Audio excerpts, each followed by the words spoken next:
दोस्तों वो कहते हैं ना, दुश्मन का दुश्मन दोस्त होता है। और अगर आप दुश्मन की दुखती रग पर हाथ रख दो तो वो इस तरह बिलबिला उठता है कि ना जाने क्या हो गया हो। कुछ इसी तरह चाइना का भी ताइवान के साथ ऐसे ही हालात है।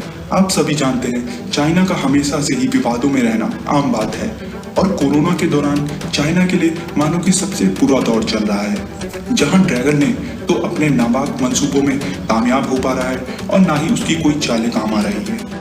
और अब तो ताइवान जैसे छोटे देश ने भी ड्रैगन के खिलाफ खुले तौर पे मोर्चा खोल दिया है और उसे आंख भी दिखा दी है। वेलकम फ्रेंड्स, स्वागत है आपका न्यूज़पेपर अड्डा में, जहां आपको मिलती है खबरें मगर विस्तार से। दोस्तों, अगर आप इसी तरह हमसे देश और दुनिया की खबरों के साथ जुड़े रहना चाहते हैं तो आप हमें हमारी वेबसाइट पर भी फॉलो कर सकते हैं, जिसका लिंक मैं डिस्क्रिप्शन में दे दूंगा।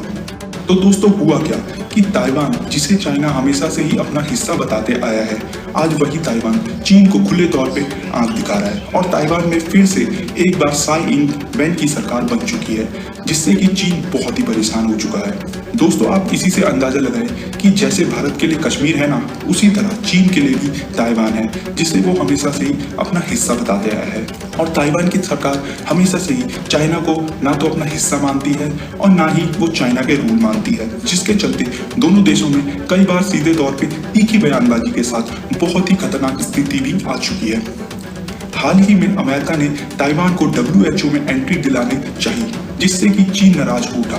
ताइवान को एंट्री तो नहीं मिल पाई, पर अमेरिका का कहना है कि वो आने वाले समय में ताइवान को UN में जरूर एंट्री दिलवाएगा, जिसके लिए उसने कैंपेनिंग भी शुरू कर दी है। तो दोस्तों, आखिर अमेरिका ताइवान का साथ क्यों दे रहा है? आखिर इससे अमेरिका को क्या फायदा होगा? चलिए मैं आपको बताता हूँ।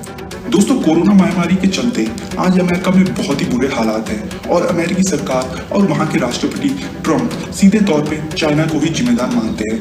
उनका यही कहना है कि ये वायरस चाइना से ही आया।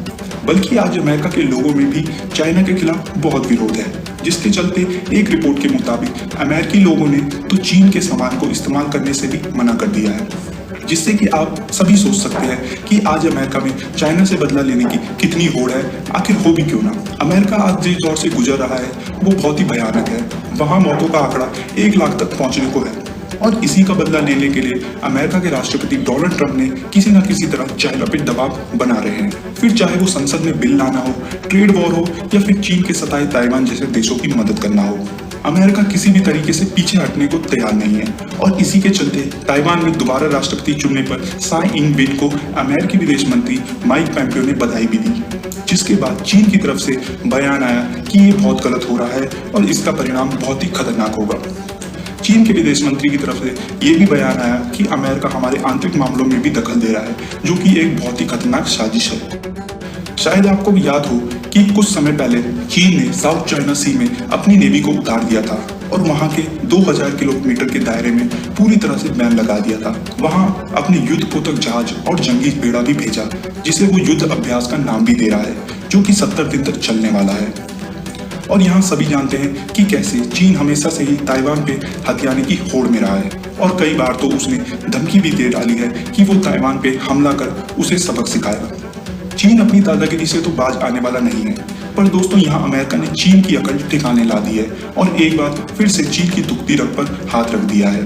जैसे ही अमेरिकी राष्ट्रपति डोनाल्ड ट्रंप को पता चला कि चीन ने अपने जंगी जहाज साउथ चाइना की ओर भेजे, जिससे कि वो ताइवान को डराएगा, उसी के कुछ समय बाद ही डोनाल्ड ट्रंप ने भी अपने 4 युद्धक जंगी बेड़ा साउथ चाइना की ओर भेज दिया। और अगर आप नहीं जानते तो चीन का जंगी बेड़ा और अमेरिका के जंगी बेड़े में बहुत ही बड़ा फर्क है, तभी अमेरिका को सुपर पावर भी कहलाया जाता है। उसने अपने 4 युद्धपोत, एयरक्राफ्ट और अपनी सुपरसोनिक मिसाइल से लैस सबमरीन के साथ साथ बॉम्बर एयरक्राफ्ट को भी तैनात कर दिया है। दोस्तों, अगर बात करें तो चाइना कहीं भी US की नेवी के आगे नहीं टिकता।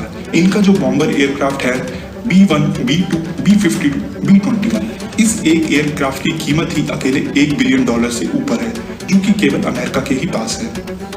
तो आप सोच ही सकते हैं कितना तबाही एयरक्राफ्ट ये हो सकता है और चाइना के युद्धपोत जहाजों में ये कैसी तबाही मचा सकता है। और आप इससे सोचिए, जरा अमेरिका तो बस चाइना को सबक सिखाने का मौका ढूंढ रहा है। दोस्तों, यही नहीं, कुछ दिन पहले जब चीन ने भारत की सीमा पे भी घुसपैठ की थी तो उसका जवाब भारत ने सुखोई एयरक्राफ्ट उड़ाकर दिया था। इसी के चलते अमेरिका ने भारत का जोरदार समर्थन करते हुए चीन को फिर से फटकार लगाई है।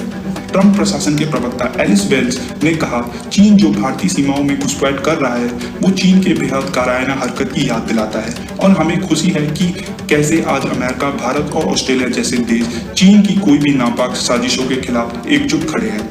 दोस्तों, आप इन सब मंजरों को देख समझ ही गए होंगे कि चीन किस तरह अपनी संतुलन को खो बैठा है और उसकी कोई भी चाल कामयाब नहीं हो पा रही है। फिर चाहे ताइवान को चेताना हो या भारत के खिलाफ कोई साजिश करना हो, चीन आज हर तरफ से गिरता नजर आ रहा है और वो दिन भी दूर नहीं जब सारे ही देश मिलकर चीन को उसकी हैसियत याद दिला देंगे और चीन को खंड खंड में तोड़ देंगे, जिसकी शुरुआत अमेरिका ने पहले ही कर डाली है। दोस्तों, इसी के साथ आज की वीडियो यहीं समाप्त करते हैं और अगर आपको आज की वीडियो अच्छी लगी हो तो लाइक और सब्सक्राइब कर बेल आइकन जरूर दबाएं और हमें कमेंट कर जरूर बताएं कि क्या चीन कोई नई चाल चल के ताइवान को WHO में एंट्री दिलाने से रोक सकता है।